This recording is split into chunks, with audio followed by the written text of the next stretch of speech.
저희가 오늘 6월 15일 성령 강림 후 첫째 주 예배, 고전 읽기 예배로 함께 드리도록 하겠습니다. 잠시 묵도하심으로 하나님 앞에 나아갑니다.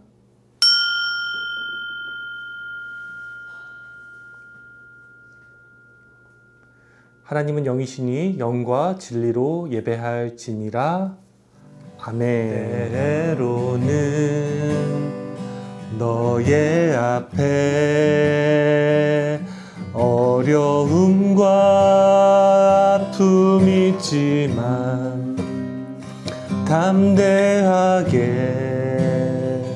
주를 바라보는 너의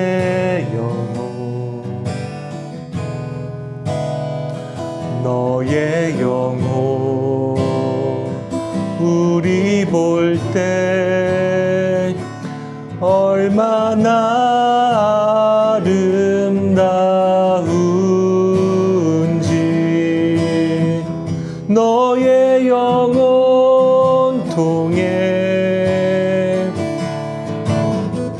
큰 영광 받으실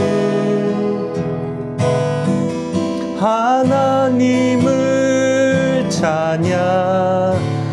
오 할렐루야. 나는 택한 족속이요, 나는 택한 족속이요, 왕같은 제사장이며 거룩한 나라, 하나님의 소유된 백성.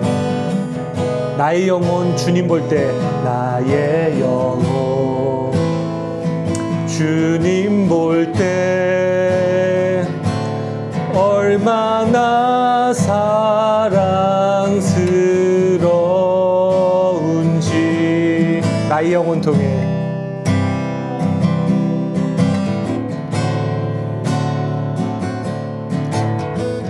큰 영광 받으실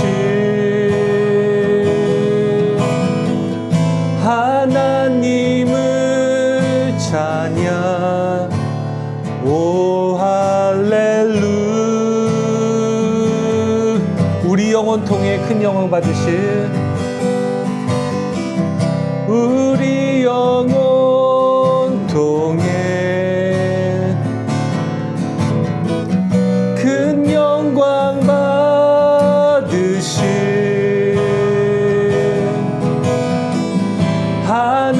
하나님을 찬양.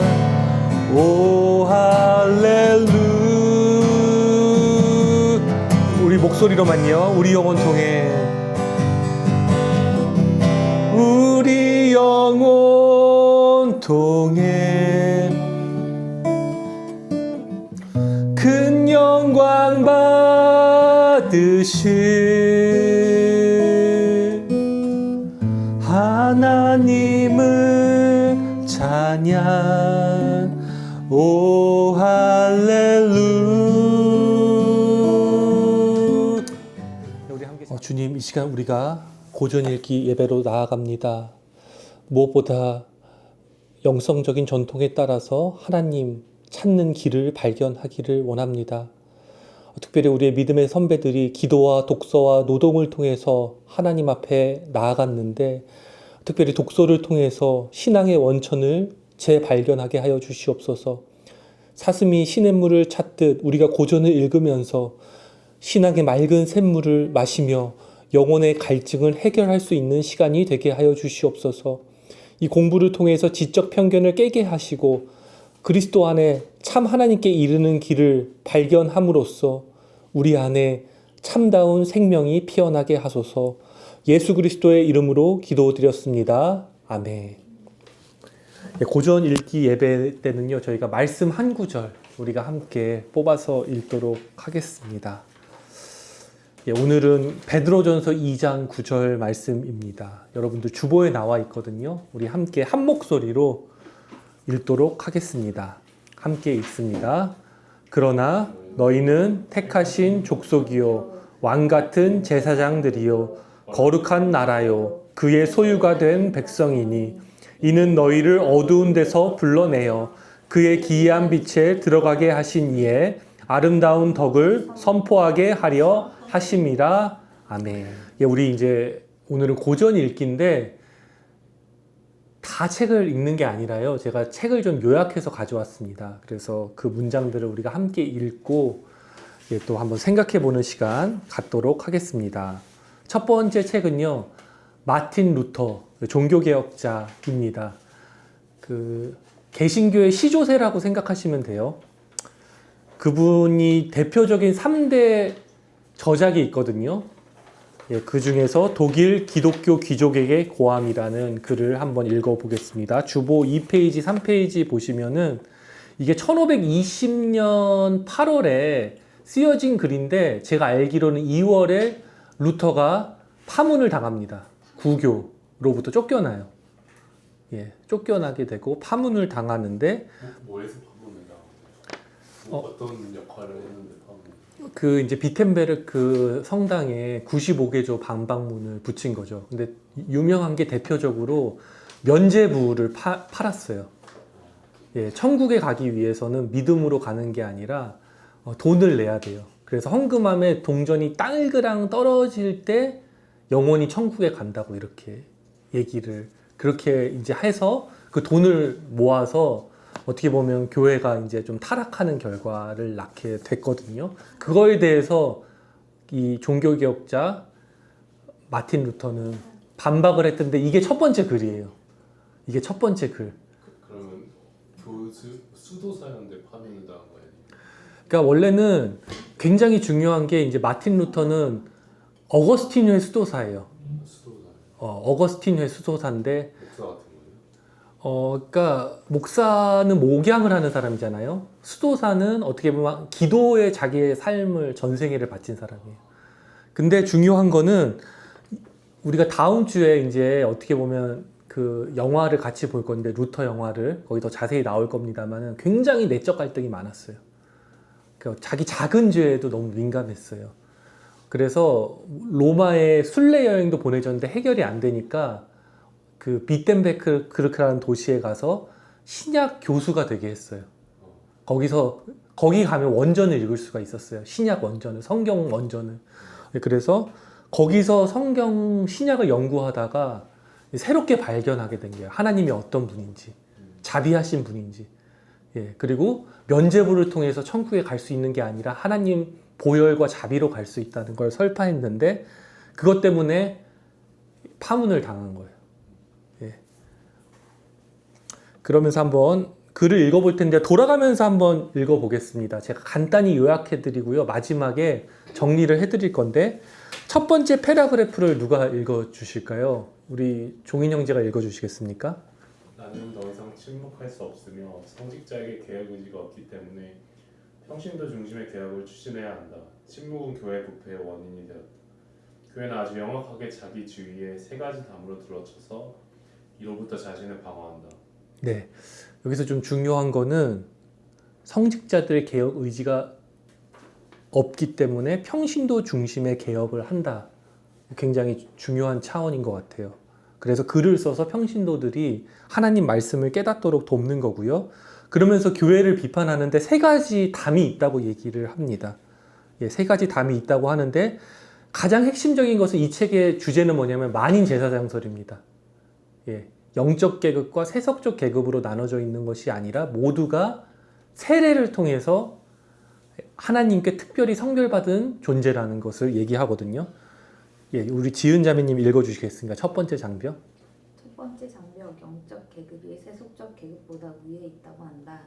교황들, 주교들, 사제들, 수도사들을 영적 계급이라고 부르고 군주들, 영주들, 직공들, 농부들을 세속적 계급이라고 부르는 것은 완전히 조작적인 것이다. 실로 이것은 거짓과 이성이다. 베드로는 너희는 왕같은 제사장들이요 거룩한 나라 베드로전서 2장 9절이라고 하였다. 모든 그리스도인은 참으로 영적 계급에 속하며 그들에게는 직무상의 차별 외에는 아무것도 없다. 우리는 다 세례를 통하여 사제로서 성별을 받는다. 네, 아시겠죠? 영적 계급이 있다.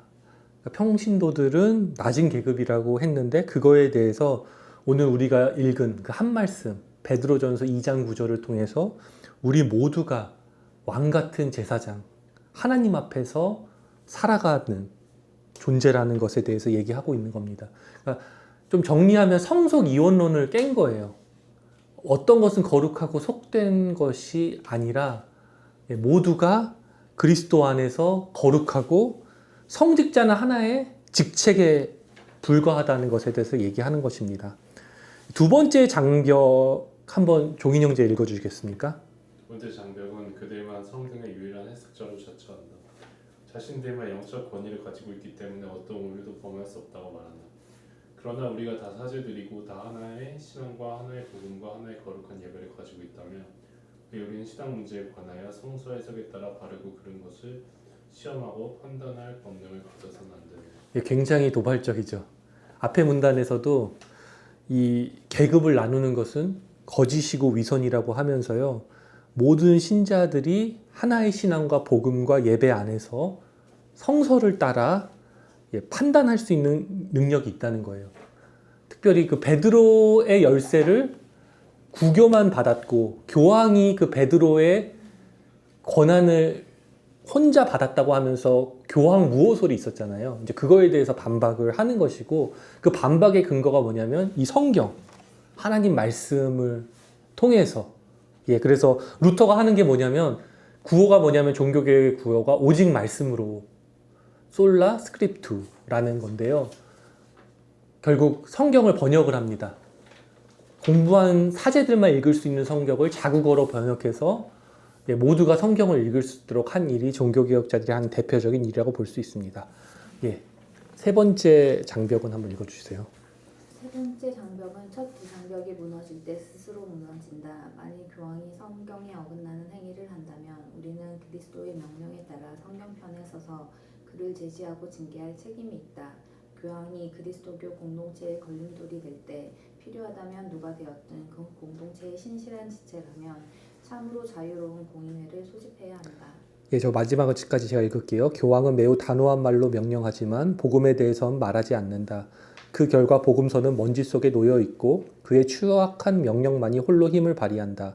하나님께서 우리에게 그리스도의 마음을 허락하시고 특히 독일 귀족에게 경건한 용기를 허락하셔서 이토록 비참한 처지에 있는 교회를 위해 그들이 할 수 있는 최선을 다할 수 있게 하소서. 아멘. 이렇게 이야기하고 있습니다. 그 마지막에서 저는 제일 중요한 것은 그리스도의 마음이라고 저는 생각해요. 그러니까 만인 제사장을 얘기할 때 중요한 것은 우리가 그리스도의 마음에 이르는 겁니다. 우리를 사랑하셔서 십자가의 죽으사 그 보혈로 우리를 거룩하게 하신 메시아 하나님의 아들 예수 그리스도의 그 사랑을 통해서 우리가 새로운 존재를 입고 새로운 공동체로 선다는 거 여러분께 말씀을 드리고 싶습니다. 혹시 나누고 싶은 이야기 있으세요? 질문이 있거나? 교황의 권력은 어느 정도? 교황의 권력은 당시의 세속 권력보다 더 대단한 걸로 저는 알고 있어요. 트럼프보다 더 세죠. 트럼프 위에 교황이 있었다고 보면 되죠. 그래서 어떻게 보면 루터는 세속 권력이 교회 권력을 어떻게 보면은 좀 비판할 수 있어야 된다고 생각한 것 같아요. 그래서 독일 그리스도 귀족에게 고함이라는 글을 통해서 그 균형을 좀 맞추려고 했던 것 같아요. 또 중세에는 왔다 갔다 합니다. 근데 특별히 또 황제가 있는데 어쨌든 황제를 교황이 임명을 하는 그게 아마 7, 800년대 이후부터 교황의 권한이 막강해져서 중세 때 어떻게 보면 교황의 권력이 유럽을 장악했던 것으로 보여지고 그게 권력 투쟁으로 이어지고 교황이 여러 명 나오기도 하고 그런 일들이 있었죠. 그렇습니다. 그래서 이제 면죄부까지 갔는데 그래서 어쨌든 이 종교개혁은 제가 생각할 때는 12세기, 13세기부터 시작됐어요. 그러니까 대표적인 게 단테 신곡이거든요. 거기 보면 단테 신곡에 보면은 교황을 비판합니다. 그때 그렇게 했고, 근데 실제로는 교황을 비판하면 죽었어요. 루터 100년 전에 이제 대표적인 게 체코의 개혁자가 있잖아요. 얀 후스. 예. 교황을 비판했다가 화형당했습니다. 공의회에 가서. 근데 아마 루터도 그럴 운명이었는데 그 당시에 뭐 시대가 변했던 거죠. 예. 어쨌든 상공인 계층들이 나와서 어떻게 보면 새로운 요구들이 있었고, 또 그 글자를 인쇄할 수 있는 기계가 발견됐잖아요. 그걸 통해서 이 당시에 이게 엄청나게 팔렸대요. 몇백만 부 팔렸다고 저는 알고 있거든요. 이게 계속 인쇄돼가지고 막 30세, 40세 인쇄돼가지고 이 책을 독일 안에서 엄청 읽었던 거예요. 예, 그러니까 그런 게 한번 보시면 좋겠습니다. 제가 좀 간단하게 한번 요약해 드릴게요. 저는 이렇게 좀 정리했거든요. 여러분들은 하나님 나라의 주연입니다. 그리고 목회자인 저는 하나님 나라의 매니저라는 거 여러분들 기억하시면 좋겠습니다. 예, 나는 하나님 나라의 주연이다. 예, 김 목사는 매니저다. 특별히 제가 감독, 배우 인터뷰 보는 걸 좋아합니다. 근데 보통 이제 무명의 오랜 시간을 겪게 되거든요.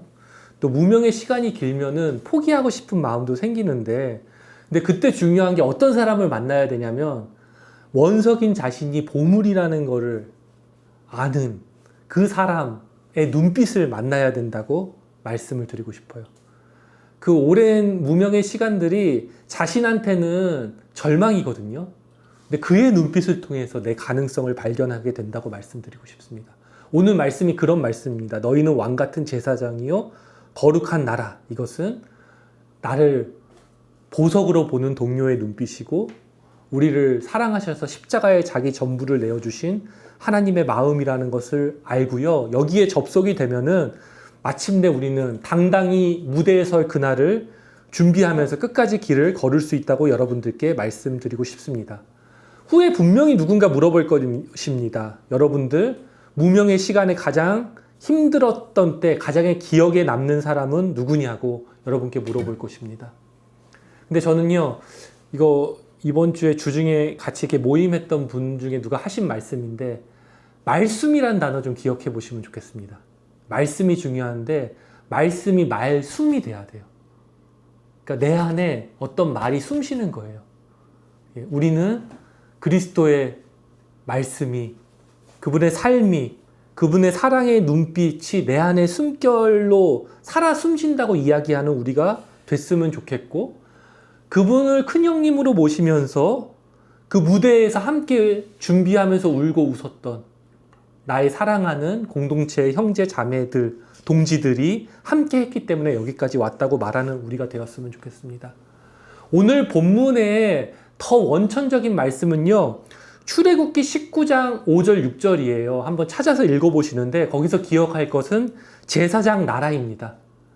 그러니까 출애굽의 역사가 모세만이 주연이 아니라 모두가 주연이어서 모두가 하나님 앞에 살아가는 교회, 그게 제사장 교회이고 제사장 공동체이고 십자가 밑에 작은 예수들이 함께 만들어가는 공동체, 그것이 담쟁이 숲 교회라고 말씀드리고 싶고, 이 단어가 우리를 가슴 뛰게 하고 기대하면서 또 5년 후 10년 후 우리가 어떤 모습일지 기대하기를 바랍니다.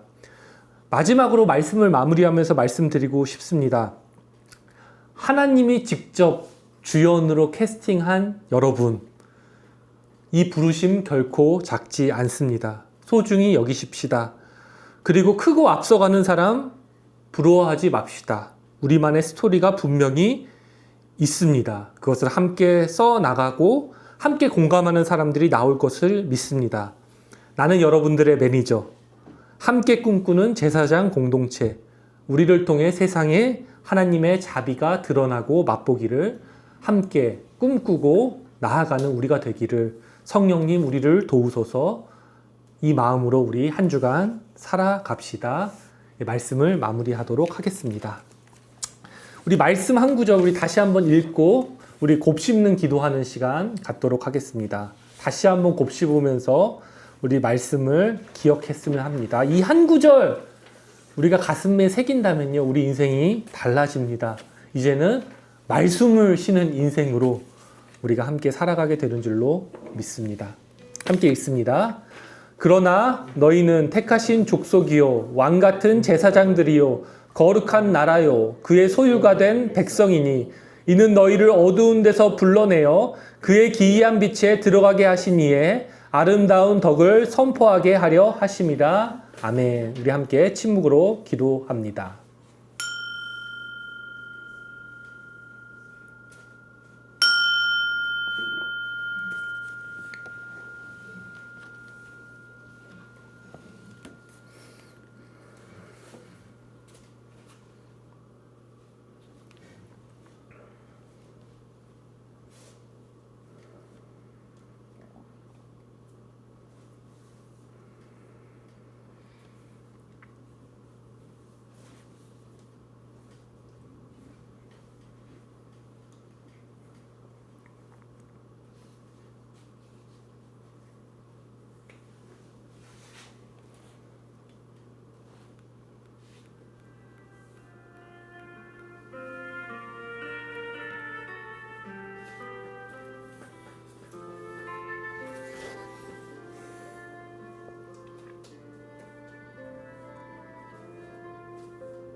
사랑의 나눔 있는 곳에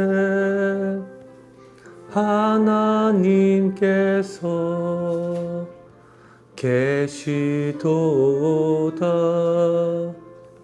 사랑의 나눔 있는 곳에 하나님께서 계시도다. 사랑의 나눔 있는 곳에 하나님께서 계시도다. 하나님 기억합니다. 세상으로 나아가기 위해 힘겨운 발걸음하는 청년들을 주님 위로하여 주시고 그들이 소망하는 것들을 주 안에서 이루어 주시옵소서. 또 모든 믿음의 사람들 한 주간 흔들리는 터전 위에 살아갈 때 주님을 의지하게 하시고 주님이 함께 하심을 발견하면서 희망을 가지고 살아가게 하소서. 특별히 오늘 아침 뉴스를 보니까 이란과 이스라엘이 이제는 전쟁 초일기에 들어갔다고 합니다. 이 땅에 주님 평화를 허락하여 주시고 전쟁이 더 커지지 않도록 도와주시며 아버지 하나님 정말 힘을 자랑하고 군마를 자랑하고 재산을 자랑하는 것이 아니라 하나님을 경외하고 사랑하는 것이 가장 큰 복임을 알아 그 계명에 순종함으로 나아갈 수 있도록 이 세계를 지켜 주시옵소서. 모든 영광을 주님 앞에 돌려드립니다. 예수님의 이름으로 기도드립니다. 아멘. 축도로 마무리합니다. 이제는 우리 주 예수 그리스도의 은혜와 하나님의 사랑과 성령님의 교통하심이 이제는 어두운 데서 불러내어 기이한 빛 안에 그 사랑의 신비 안에 우리를 새로운 존재로 부르신 그 부르심에 대한 하나님의 마음을 알아 그 안에서 말씀을 쉬며 한 주간 힘있게 행복하게 즐겁게 나아가기로 다짐하는 모든 신자들과 이 땅의 모든 교회 위에 주님께서 함께 하시기를 간절히 축원합니다. 아멘.